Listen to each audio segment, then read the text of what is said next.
An official welcome in front of the offices of South Korea's President Yoon Suk-yeol for visiting Prime Minister Fumio Kishida of Japan. The two leaders heralding a new era in a complicated and often troubled relationship. After a recent increase in provocative missile testing by North Korea, both leaders have taken a similarly tough stand against their common neighbor.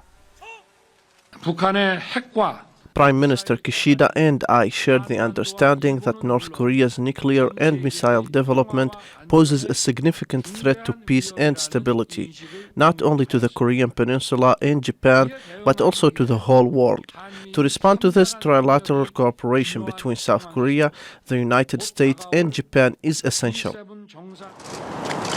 On his arrival in South Korea, Kishida paid his respects at the National Cemetery that commemorates soldiers killed in the Korean War, but also independence fighters during decades of Japanese colonial rule.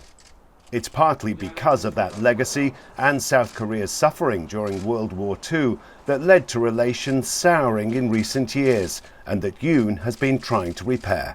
There is also a sense of kind of fatigue over these repeated requests by South Korea for greater apologies on the side of Japan. Overall, there's been more a desire on the part of the Japanese public and the Japanese government to move on from this difficult relationship. Improving relations led to Yoon visiting Kishida in Tokyo in mid-March. In accordance with the direction President Yoon and I showed at the March meeting, Japan-South Korea dialogue and cooperation have dynamically progressed in less than 2 months. But Yoon's push to restore relations with a traditional adversary have proved unpopular at home, contributing to a nearly 60% disapproval rating. That's in sharp contrast to the approval he's received from the administration of US President Joe Biden, who welcomed him on a state visit last month.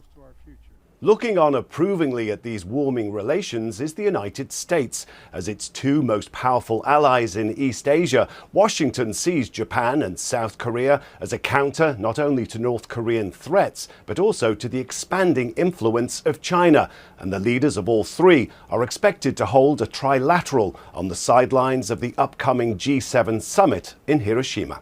Rob McBride, Al Jazeera, Seoul.